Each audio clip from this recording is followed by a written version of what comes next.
Hi everyone, welcome to today's lecture. Today I will brief you the one more fundamental of testing of novel coronavirus COVID-19 by using a method called ELISA method. So you all might be aware of ELISA, that is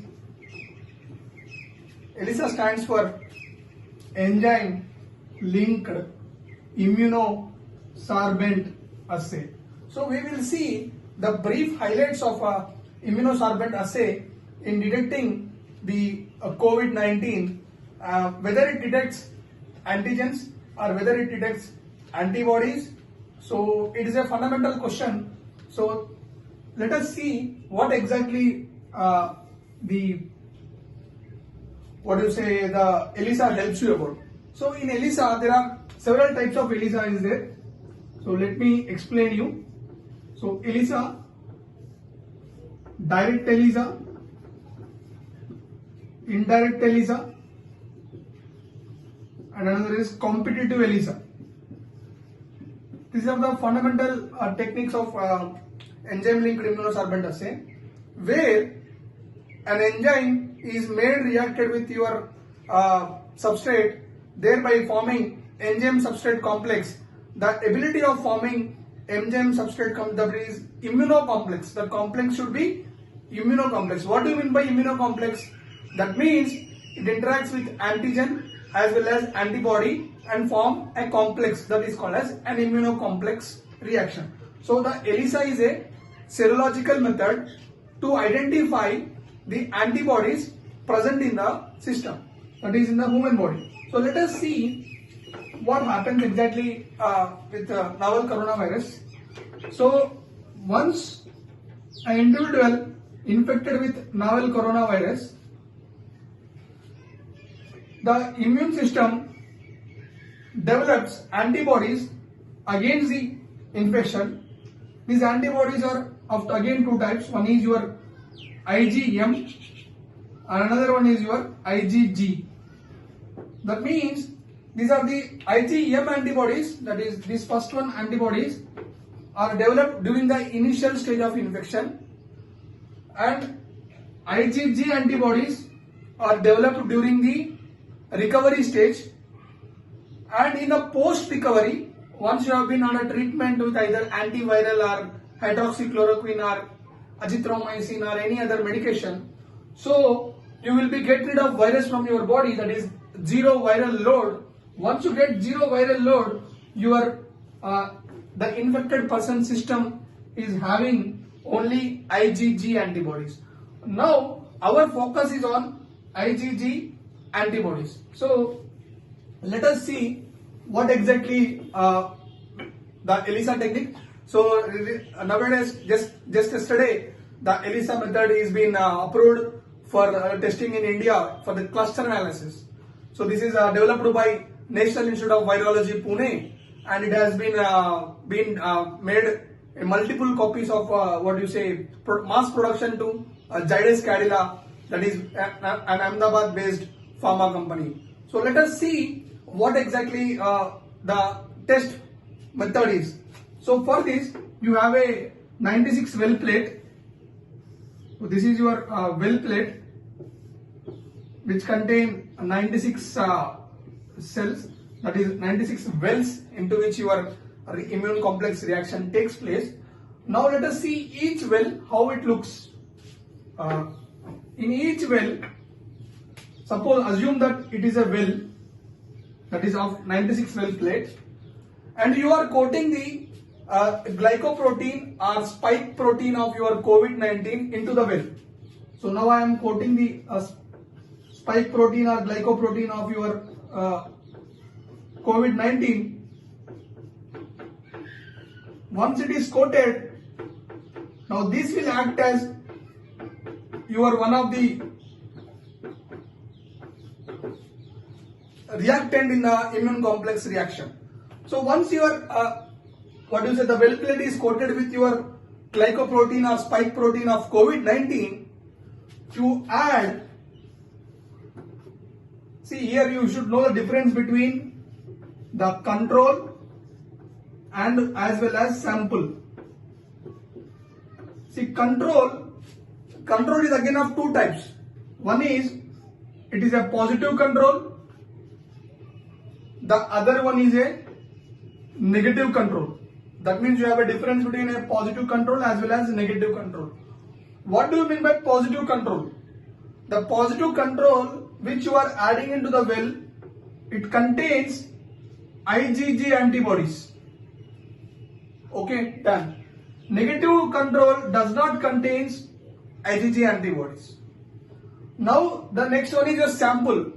The sample is collected from the cluster population, any individual sample.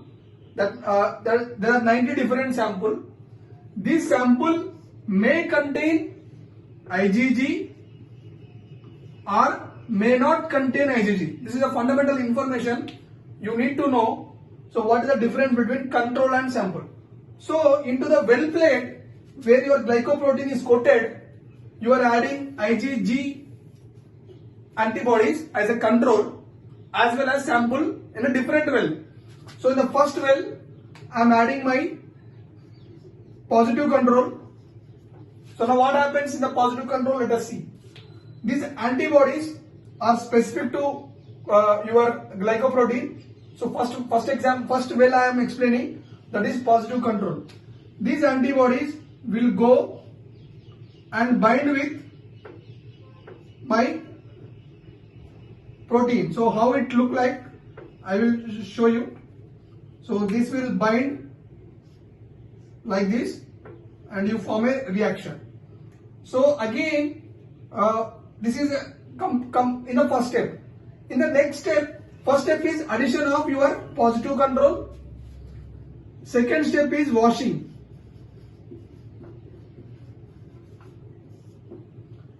Why we are washing is the unreacted protein, that is spike protein or glycoprotein present in the well, is made washed off. So I will remove all the unreacted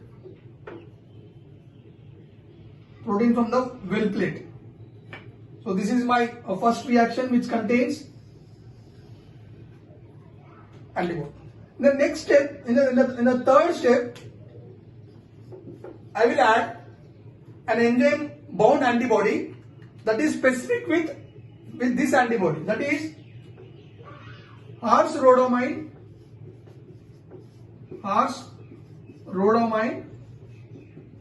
oxidase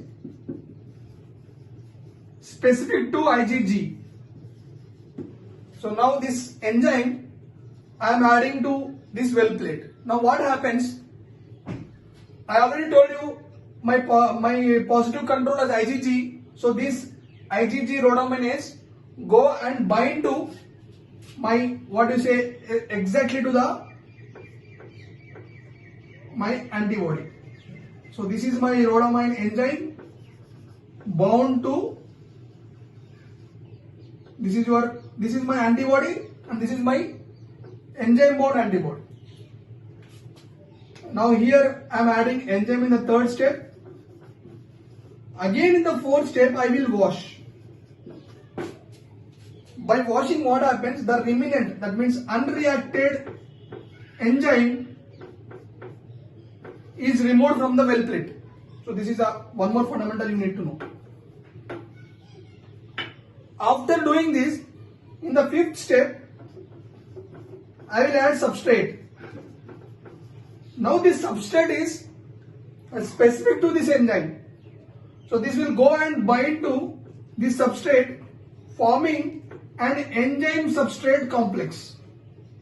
However, the enzyme substrate complex is only possible when there is interaction between an antigen and antibody. So this is the fundamental information you need to know.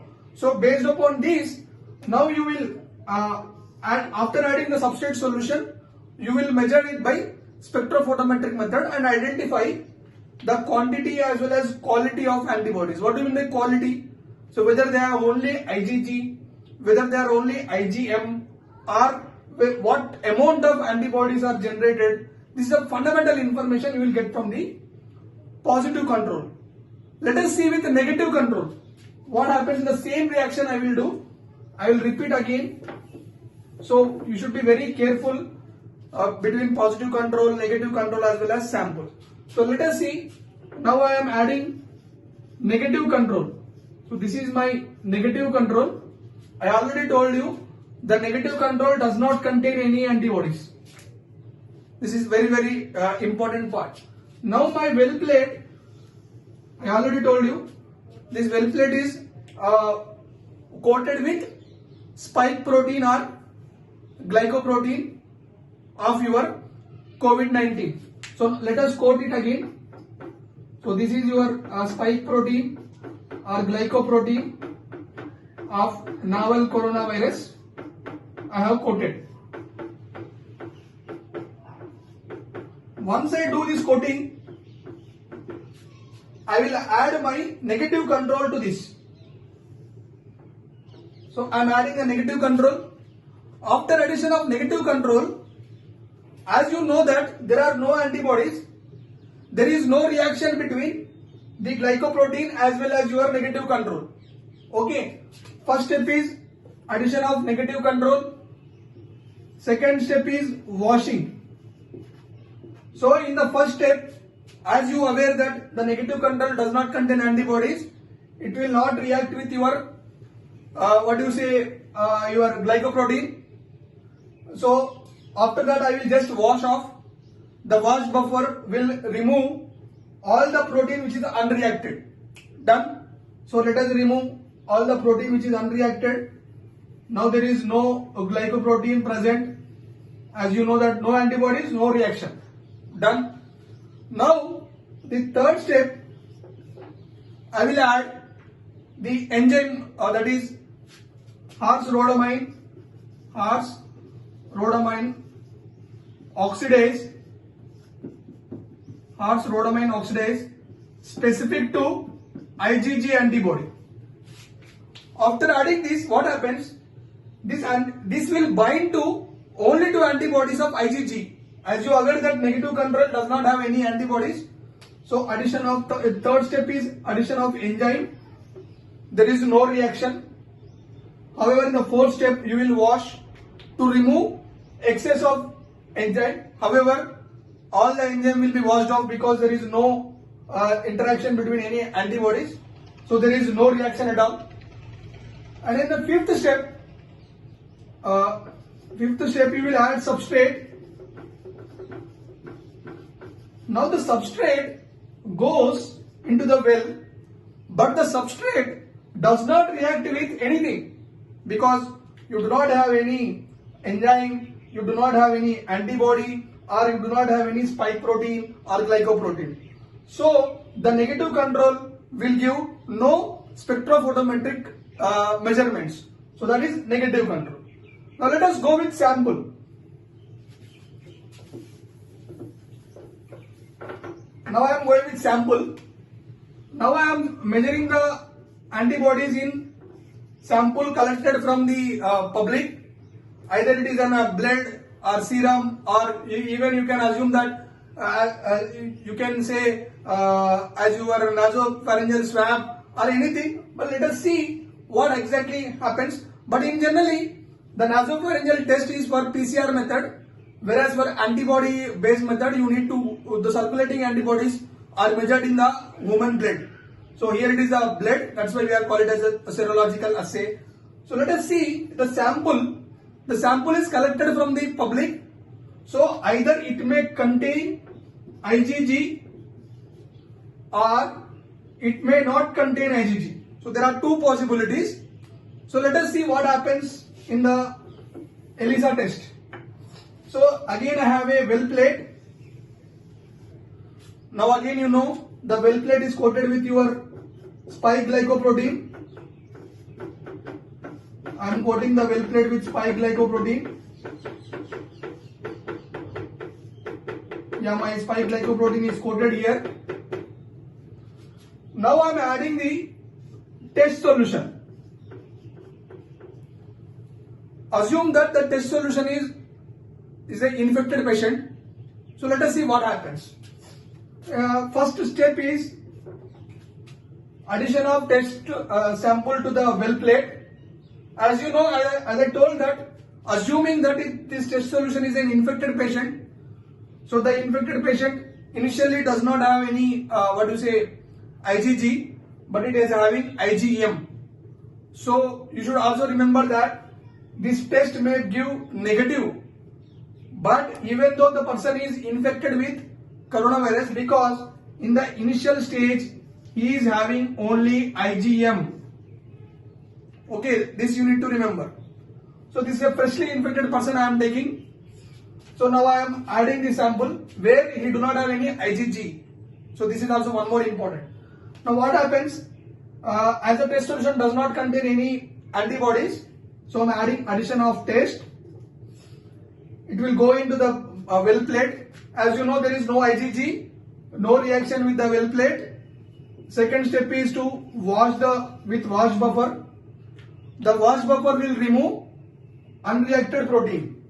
Okay, now I am removing the unreacted protein, so from the well plate by wash buffer. So now my wash buffer has eliminated all the spike protein from the well plate. Okay. Third step, I will add enzyme. Now this enzyme is Harsh rhodamine oxidase, which is specific to IgG. So as there are no IgG antibodies in the test, so there is no reaction. So the Harsh rhodamine oxidase also will not react with your well plate. So that is addition of, in the third step I will add enzyme. Again in the fourth step I will wash by the wash buffer. This wash buffer is to remove the unreacted IgG, that is enzyme, rhodamine oxidase enzyme. As there is no IgG, there is no interaction with the enzyme rhodamine oxidase, so the complete will be removed. In the fifth step, I will add substrate. The substrate will go into the well plate, but the substrate will not bond to anything. So this will give you, a test will give you negative control. However, the person is still infected because he is having IgM antibodies. So these IgM antibodies can be determined by the rapid antibody based test, as well as you can use further you can go for the PCR method. So you should also remember one thing, that the PCR methods identifies the viral genome, that is antigen, whereas the other tests that like rapid antibody test as well as the serological test by ELISA detects antibodies. So you will have a fundamental question in your examination. So which of the following tests identify the viral antigen? The first question will be your PCR. The second option will be your rapid antibody based test. Third option will be your ELISA, and fourth option will be both 2 and 3. However, your option is to detect the antigen. The antigens are detected by PCR method. So the PCR is called as gold standard for testing of COVID-19. So let us see the last step, testing an infected patient with IgG post recovery. So now I am taking a test from a human being who is infected as well as treated and recovered. So now again my well plate contains this spike glycoprotein. So again I am drawing all spike glycoproteins. So this is my well plate is full with spike glycoprotein. Now you know the person is infected and recovered. So the recovered patient has only IgG antibodies. So here we are identifying the recovered person's IgG antibodies. What is the benefit of doing the identification of IgG? Because if you found a person who is IgG circulating in his body, those can be transformed from a healthy person, that is recovered patient, to a critically ill patient, so that he can be recovered very fast. So this type of technology is called as convalescent plasma method. So let us see what happens exactly in this. So he is a recovered patient with IgG antibodies. So first thing is addition of your test.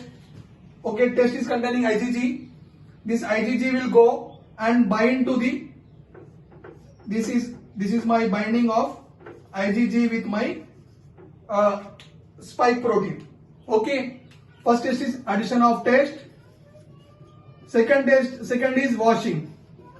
While washing, what happens? The unreacted protein is removed off. Okay, just remove the unreacted protein. Okay, after washing, the unreacted protein is removed off. Third step, addition of enzyme, that is horse rhodamine oxidase specific to IgG. I am adding into the well. What happens? This will go and bind with my antibody, that is, this is IgG, this is horse rhodamine oxidase specific to IgG. This is your enzyme. Okay, binding. Now further I will again wash.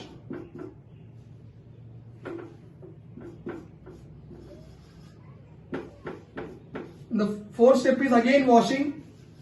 Now in the washing step, what happens? The excess enzyme is removed. Very good. Remove the excess enzyme. And in the final step, you add, fifth step is add substrate. This substrate go and binds to the enzyme and forms enzyme substrate complex. This enzyme substrate complex you can visualize by spectrophotometric method. That is, what is that? Certain wavelength or certain characteristics. Even you can use a fluorescent indicator. So this is the fundamental approach of testing the patient with antibodies. So this type of sampling is not not any gold standard. This is only to identify how many of the population is infected and to trace the herd immunity. That means how many of the population is immune enough to the virus and how many of them are susceptible to the virus. This is the fundamental information of enzyme link, immunosorbent assay. Now till now whatever I have explained you, this is an indirect way of ELISA. Now there is a direct way of ELISA. In the direct way, we do not have the antigen in the well. We have an antibody in the well. So if you have antibody in the well, that is a direct ELISA. If you have an antigen in the well, it is an indirect ELISA. So let us see some last step of direct and indirect ELISA. So in the direct ELISA, your well plate is coated with antibodies. Okay. In indirect ELISA, your well plate is coated with your antigen. This is your direct and this is your indirect. So second step is in the direct ELISA, you add your test solution, that is your antigen. Whoever person is infected with COVID-19, he is having some spike protein of that. That spike protein go and bind to the antibody. Okay. Now you will add in the second step, you will wash whatever the antibodies unreacted will be washed from the well plate. Third step, you will add an rhodamine oxidase enzyme specific to antibodies that will go and bind here. This will have an enzyme linked. Okay, in the final step you will add substrate. Whatever the substrate it binds, you will get the immunocomplex reaction as well as you will get spectrophotometric or fluorimetric measurements. Now you will go for indirect measurements. In this, you have antigen bound to the well. First step. Now you will add your test which contains antibodies. These antibodies go and bind to the antigen. Done up to this. And you will wash the excess antibodies, excess protein. In the next step, you will add enzyme, that is horse rhodamine oxidase, which is specific to your antibody. So that will go and bind to this one, this horse rhodamine oxidase enzyme, right? And again you will wash to remove the excess enzyme. Once you wash the excess enzyme, you will add substrate. That substrate will go and bind and form a complex reaction. So based upon the, it is both qualitative and quantitative measurements. Based upon the, what you say, you can identify the quantity of antibodies and the quality of antibodies. The quality is whether it is specifically IgG or whether it is specifically IgM, you can also measure. So this is a fundamental approach of enzyme linked immunosorbent assay. Hope you understand. If you like my lecture, subscribe and share among your friends. Thank you.